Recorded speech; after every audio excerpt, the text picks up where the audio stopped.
who's going to decide what work should be automated and what should remain? Because it's going to be shaped through what those decision makers value. And pretty sure what you value about work and I value about work is different, and it's going to be very different from what 100 other people might value. And there might be many people who would not value managing 100 different AI agents. They would find much more joy in, I don't know, gardening, creating beautiful gardens for people. And that's what they want to do. And that gives their day meaning. And no economic, more efficient AI robot that can also do gardening could give them that meaning. So I think that was a very eye-opening experience, actually writing the book. Yeah. All right. Well, good morning, Max. Well, good morning for me. Good afternoon for you. It's great to finally have you here. We've been playing Zoom tag for, I think, far too long to get this on the books, but it is going to be well worth it. So welcome to In Pursuit of Good Tech.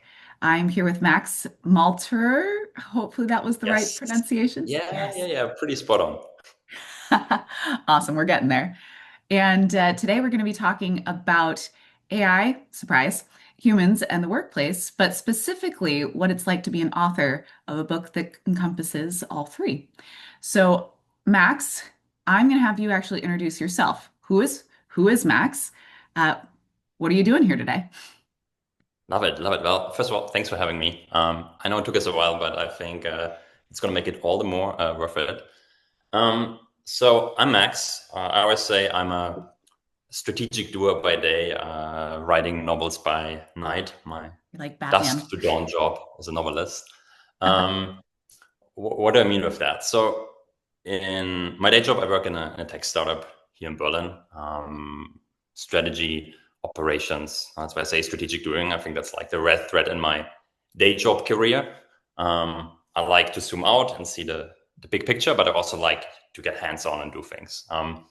I've done it in nonprofits. I've done it at the German Railroad in innovation. I've done it at a big travel marketplace, Get Your Guide, and I do it in a satellite data marketplace, which is a completely new sphere to myself as well. So love technology, love systems, love doing. So this is my day job. And then at night or in the evenings or in the mornings or on the weekends, I love to write novels, which also connected you and I. I started doing that a bit more than 2 years ago.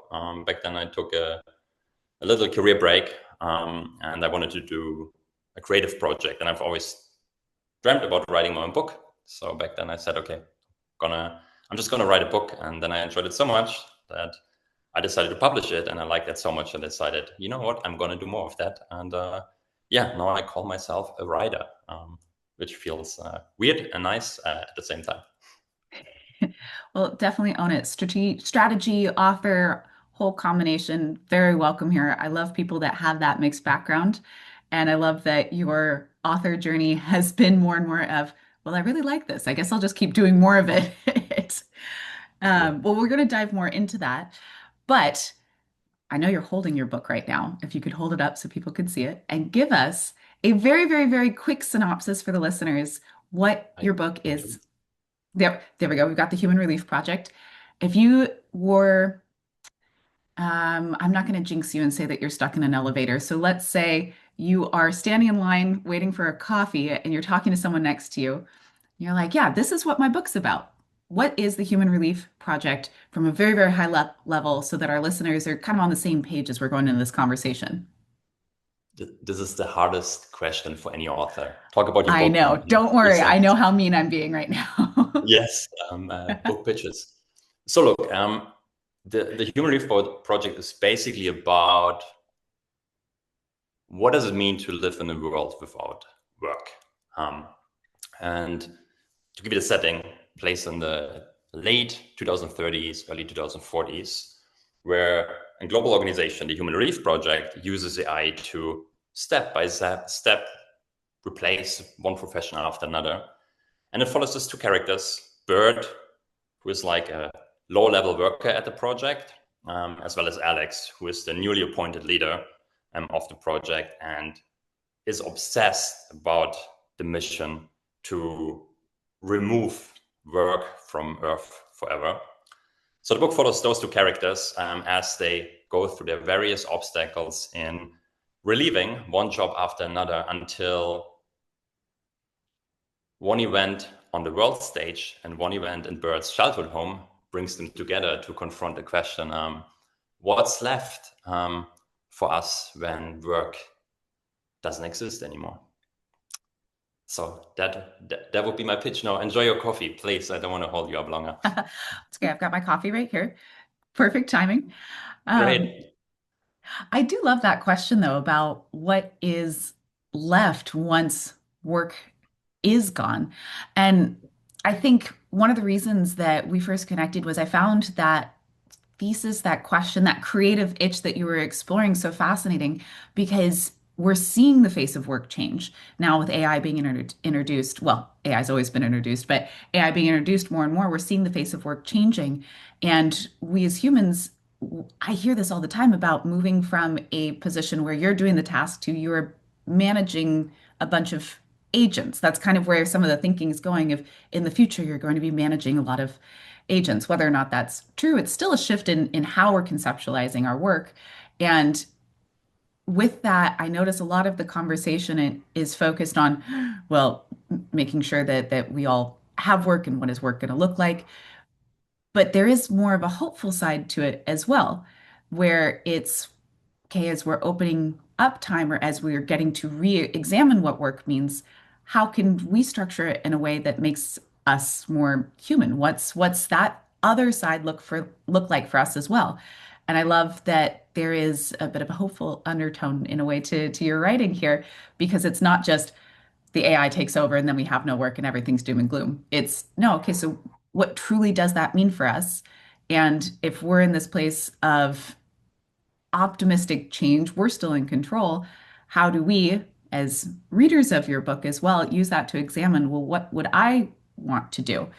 And now I'm pontificating because this is a thought that's been on my mind for a while. But to bring it back around, Max, not my question that I picked out very interestingly, although it could be your question. What was your central driving value that you really wanted to bring to life, either through this writing process for your own self or to explore in the writing of the book? Yeah. So I'm glad you're asking about this book. Much harder for others, but I think in this one, um, it was really, I think, for me, it was about exploring purpose and meaning. Because, Mm. so, like I said back, the origin of writing the book, or how the idea came about, was that, as I said earlier, I was taking a career break to kind of figure out for myself how can I get more purpose out of what I'm doing at work. And I had spent years asking myself that question. I think I had used every possible reflection framework you could use. And so I thought, I want to approach it in a different angle. Always wanted to write a book. I'm going to write a book about it. And since I'm into AI and technology, I was like, oh, how about I just write about a world where I actually, in a very Mm. realistic way, like in a very plausible way, starts replacing jobs. Like I didn't want to write no, 300 years in the future. Yeah, as you said, doom and gloom, it's all Yeah. gone. I really wanted to experience this process of work vanishing step by step. And for me, it was a fascinating experience to look at what gives people purpose and meaning at work, but also outside of work, because not not all of us find purpose through work. There are many other ways to find purpose in life, right?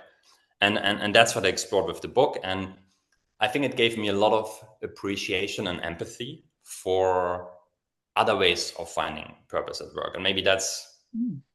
a bit to some of the thoughts you had when we think about what's left when there's no work anymore. I think it already starts earlier.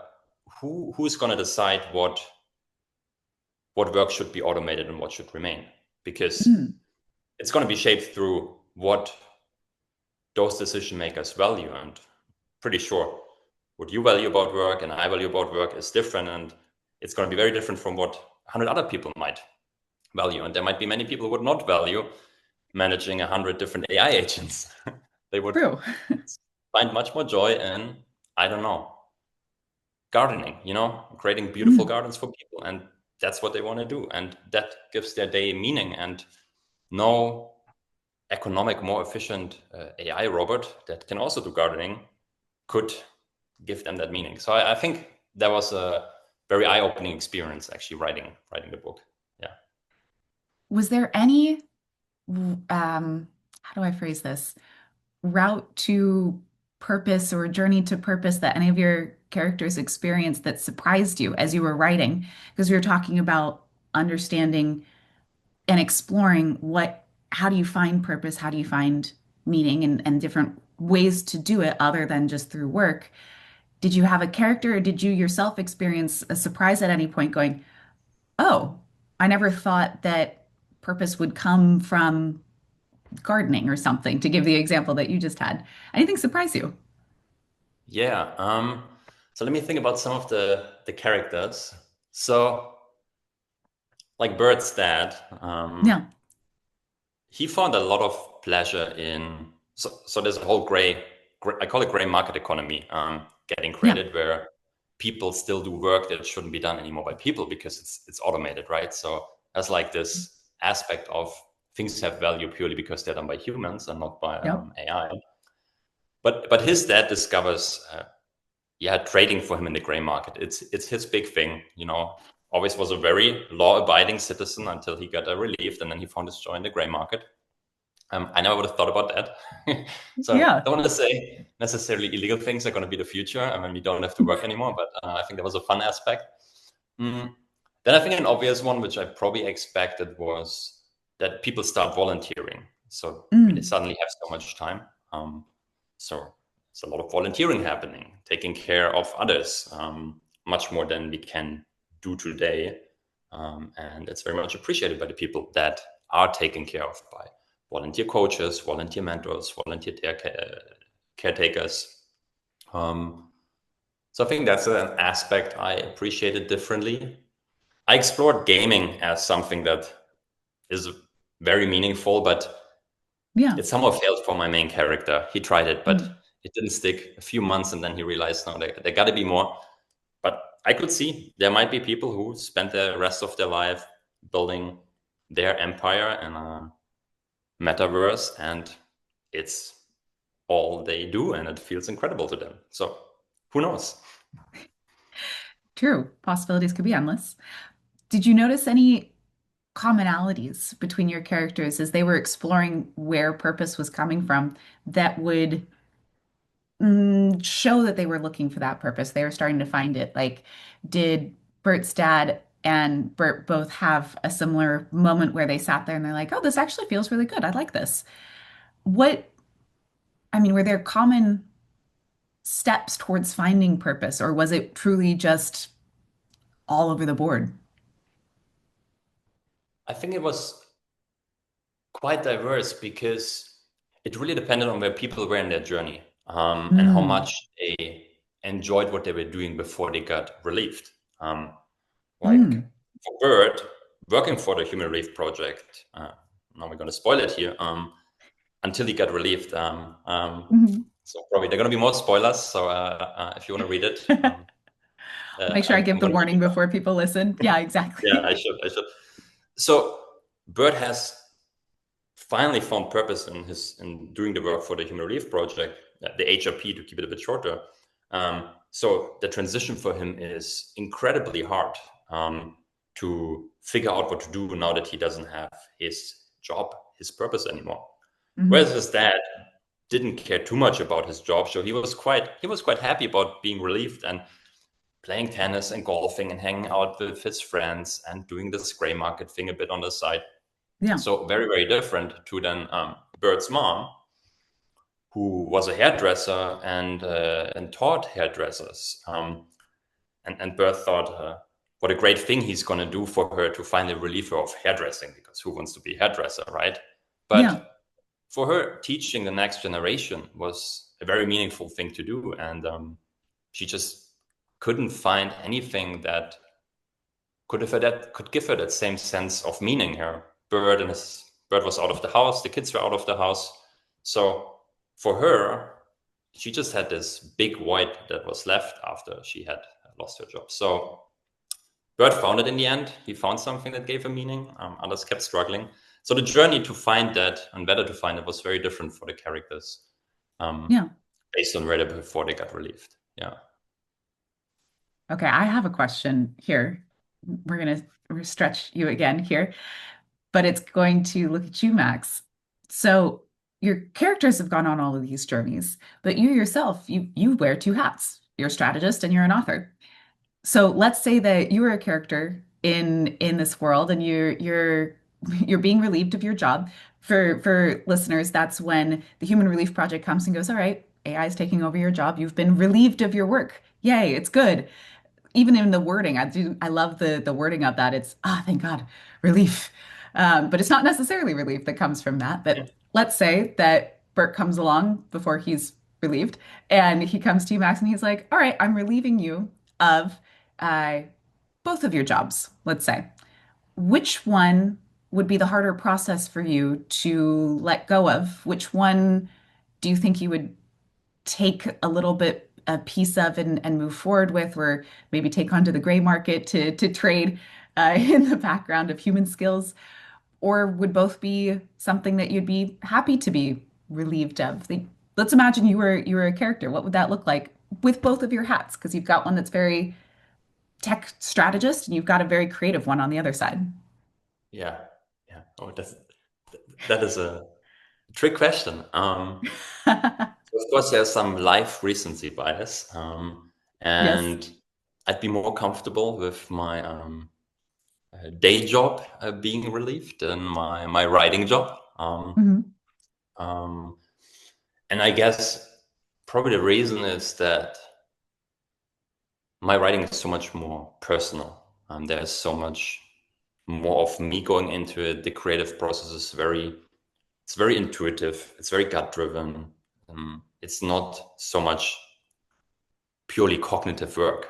So I have much less distance to my writing than I do to my day job, where as exciting as it can be to work on a new strategic framework or how to plan the next year, there's much more distance to it. So if Bert would come around and say, "Hey, Max, I'm gonna relieve you from your day job. Now you can spend all your days writing," I'd be like, "Oh, awesome, great." If Bert would come to me and be like, "Hey, you're not allowed to write anymore because Claude is so much better at that anyway. So Yeah, hand it over to Claude, and you're just a strategist now." That would be the tougher choice. And if both is taken, that would be, I don't know, because I think my hypothetical relief process led me in some way to writing. true. So now, if that would be taken as well, yeah, I would need to do some long digging, I guess. Which now we talk about it, I guess maybe shows one aspect of it. Hmm. Like, let's say because I would be allowed to continue writing on my own, right? And Yeah, there's some joy in just writing the story and like connecting the dots and figuring things out. But then there's also something that's about sharing it with others and having conversations like you and I are having right now. And yeah, if I'm basically not allowed to do that anymore because once you put it out there, it's considered work. Well, as long as you do it for yourself, maybe it's just a hobby. Um, that would make a difference. So I could still write, but it wouldn't be the same.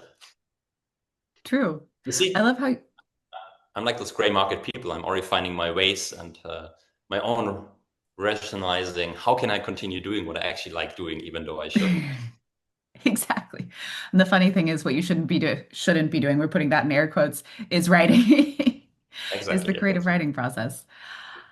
I find it so interesting that as you're talking between these two, the part that pulls you towards writing, and I definitely resonate with this, is the process of writing because it's very intuitive, because you're figuring out, you're kind of tinkering with these bigger ideas and the satisfaction that comes from that. But then I love that you added that last part in about, well, you get to share it with people too. It's not just something that you are locked away in your room typing away and in your own world, which fair enough is also a great place to be. But for you, it was that added benefit at the end to have being able to share. There's something about that relationship of bringing something highly personal to the world and how writing gives you that kind of conduit towards what sounds a little bit like where you're finding meaning there is that some of that sharing process as well. Yeah. Yeah, totally. Um, because, well, I think with writing the book or with writing a book, Yeah.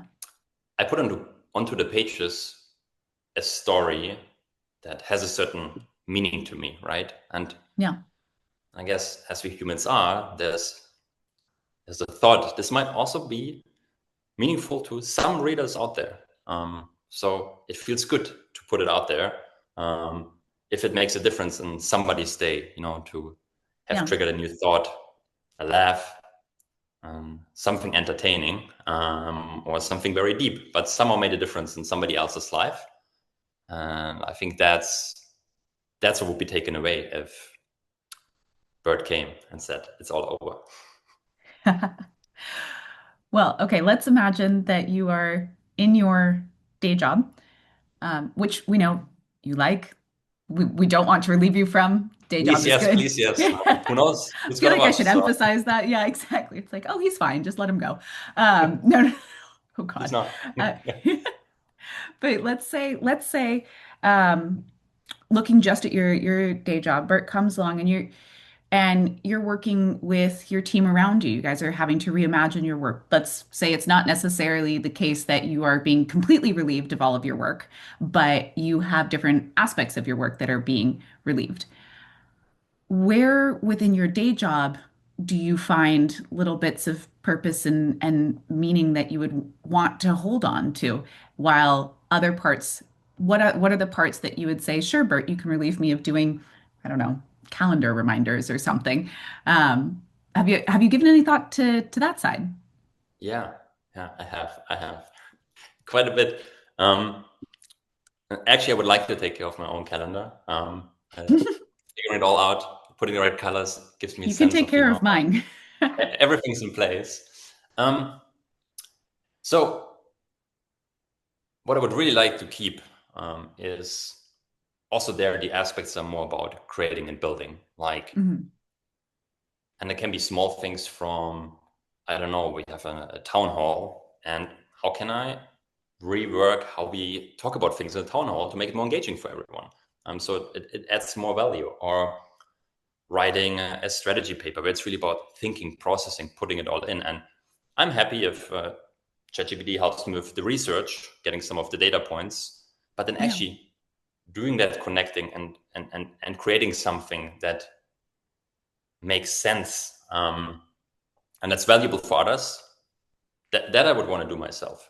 Um, there are things, and I'd be curious how that also, again, scales with organization. I think the bigger the organization is, the more you need certain corporate processes. You need certain structures that Yeah.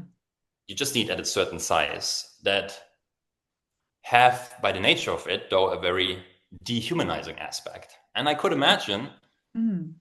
me and a lot of people would happily get relieved of running these.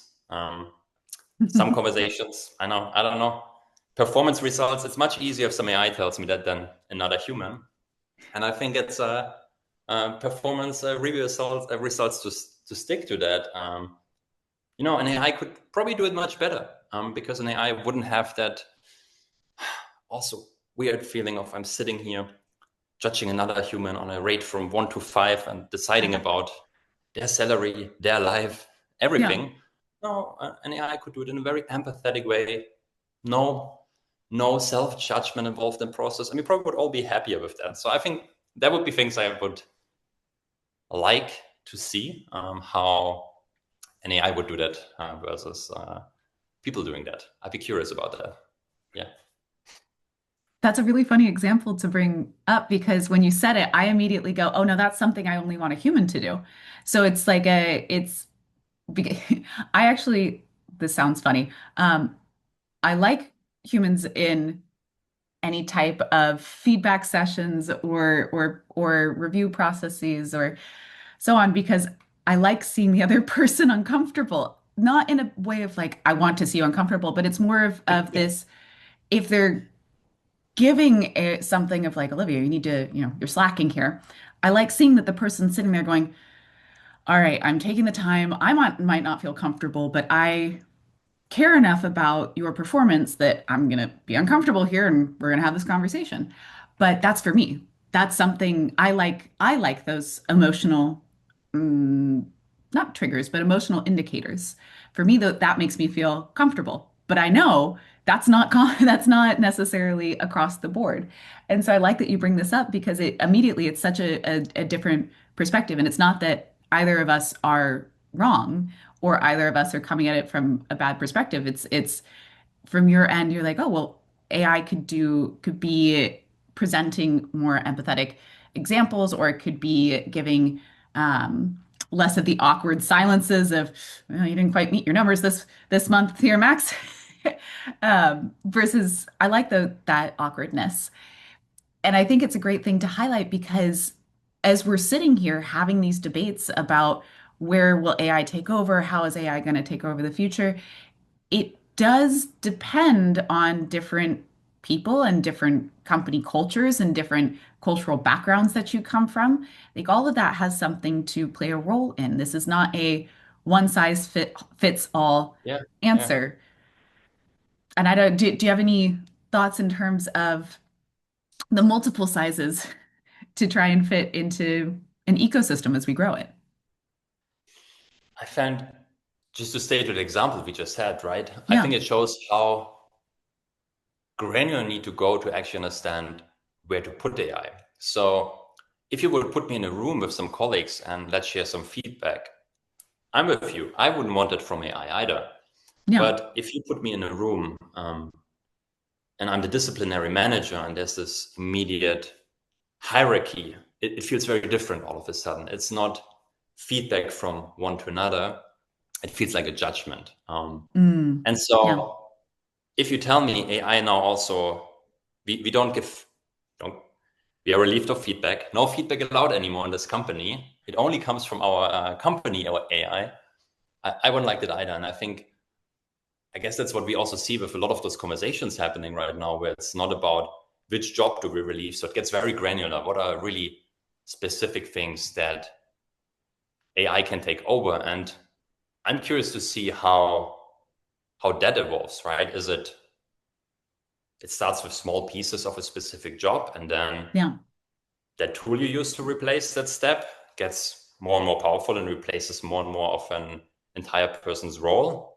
Um, or yeah, do no roles get replaced because with that extra 1 hour I have every day now, I already find something much more valuable to do. So I think that's going to be an interesting aspect of the whole what can AI take over and what not as well. Well, we are humans. We do like to fill our time. We'll find something to do. If it's helpful, that's the different that's a different question. But I do love this point actually about the nuances of this exploration because the current narrative I hear is all or nothing. And if you're not doing all or nothing, then you're behind. When truly it's a very nuanced conversation. And I find a lot of hope in that because there's no one right way to do AI. There's a lot of different ways that we can incorporate it. And it takes a lot of listening to the people in the room and listening to the humans and listening to yourself to understand what is that way that will both preserve your own sense of purpose and your joy in your work, but, relieve you. That's actually a great word in this context. I'm going to start using this. Relieve you of things that cloud your mind or create frustration or friction points within the office. So, as we start to wrap up here, I'm going to come back to your author side. And let's say that we're sitting in let's see, I'm in San Francisco today, so we'll focus on startups, but we're in a startup. Maybe we're scaling up, we're growing, and we're all in our garage basement, classic San Francisco. Uh, but what would be, how would you suggest that team to start exploring the conversation, not for the AI product that they're making, but how they want to incorporate AI into their workflows. So you are leading a team, you're leading a company, and you're looking to use AI to automate different tasks or to create more time in employee schedules. Um, how do you lead that conversation?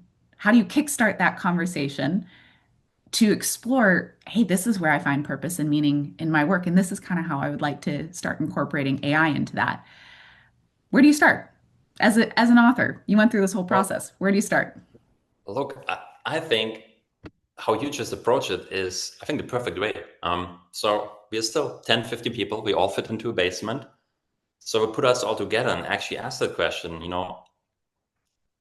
as a business, what is the thing we really can do uniquely? And what are the things that give you the most joy? Because in the end, 10 people start up, we are just us 10 and maybe the VC money we got, but it's basically us 10. So whatever gives us the most energy is the things we should focus on. And for everything else, let's look at every possible AI tool out there to get that covered. And I think that's the beauty about starting a startup right now, Mhm. that there's no legacy. So you don't need to think about what to replace, because there's nothing to replace. You can directly start using what's out there, that like you tinker with it, you play with it. I think that's what makes it so hard for existing companies, because usually you've already optimized a lot of things. There's not much room for tinkering. It's very hard to get people back into a tinkering and playful mode. And with Yeah. this 10 people crew in a basement, you can totally do that. And I see that, to go back to my two hats, I see it in my day job, where I tinker quite little. I probably use AI more than the average person, but I don't tinker as much, also Mm. due to some structural limitations. Whereas as a writer, I play a lot around. I've tried a lot of different tools. I see what works for me, what doesn't work for me, what adds value, what takes away from my work. So I think the tinkering piece, that getting it started with a conversation and then keep encouraging everyone to just tinker and play around with what works for them. I'm going to start using that word too, tinker. I really like that because it takes some of the pressure off of you must have the right idea and the right way to do AI immediately, when really we're all just kind of tinkering. Yeah, And some of us are tinkering at a grander scale than others, but at the end of the day, we need to allow ourselves some space to tinker. It is playful. yeah, It is something that we get to explore. I So agree. I know you're tinkering with the next book. Can we get a little hint of it before we wrap things up here? Okay, little hint. So my next book, I explore what happens if we use artificial birthing technology Oh, to tackle our looming birth rate crisis. oh, all right. There's also AI, because Subscribed. you can't write the future these days without AI, but it's not about AI. I am already curious. All right, it's going on the bookshelf after this. Well, Love it, love it. When it's out. exactly. I was like, I gotta wait till it's out, and then it's going on the bookshelf. Well, Max, I want to ask our last little question. I always ask my guests, what is your definition of good tech? It's in the name, In Pursuit of Good Tech. It's the idea that we can use technology to help us as humans live more in alignment with our own values, but also how do we align our technology with our values? So let's say you're writing a book in the future and you're thinking about what is good tech. How would you define that? Yeah. You see, last time we wanted to talk, I came here with a perfectly polished answer to that question. And then earlier, I was remembering, you asked that question, and then I didn't feel it, right? I was like, what am I gonna say? And then I guess it comes from my writing. I was like, it's actually very simple. Mhm. It's Well, it sounds simple to me. I think good technology um, enhances our capacity for human agency, both Mm. individually and collectively. Um, and so maybe it's a bit oversimplified, but if you tell me any technology and I need to look at it, and you tell me, is it good, is it bad? Then I would look at it through the lens of, yeah, does it increase our agency? Yeah. I don't think that's an oversimplification at all. I think that's quite eloquent. So beautifully put, Max. All right, so our listeners want to reach out to you, connect with you. They want to find where they can get the Human Relief Project and the upcoming book as well. Unknown title at this point in time, but where do we find you? How do we find your book? How do we follow along? Because it definitely sounds like this is the first of many books to come. Where can we I find hope you? so. So easiest website, Max Malterer. Now Malterer is very hard for people to say, so it's Yes. MaxMalterer.com. Or to make it easier, you just Google the Human Relief Project, and then my name should show up right next to it. And then you will find me there. I also have a Substack called the What If Lab. So that's another alternative. But I guess the website is the best starting point to stay in touch. Perfect. And I'll make sure all of these are linked as well so that people don't necessarily have to figure out how to spell Malter to be able to Yes, find you. I need to find an alter ego for my future books. There you go. Gotta get a pen name. I've always wanted a pen Or name. I feel like it'd be really cool. I have no idea what it yeah, would be though. what about that? But I don't know. Somehow I don't know. I want to put a real name there, no matter how hard it is to pronounce. I know, this is true. I just like the idea of being like Batman by night or something. Like, oh yeah, it's my alter, my pen name. Anyway, Max, thank you so much for coming on today. Thank you for all the Thank you, patience. I Olivia. know we went back and forth a while to get here, but that was well worth it. I really loved that discussion, and I am excited to see how other people are going to start taking this discussion and exploring where are they finding purpose and meaning in their current work and where do they want AI to relieve them a little bit. Same, same. Thank you so much for having me. Really love the conversation, and we should continue that sometime. Yes. Thank you.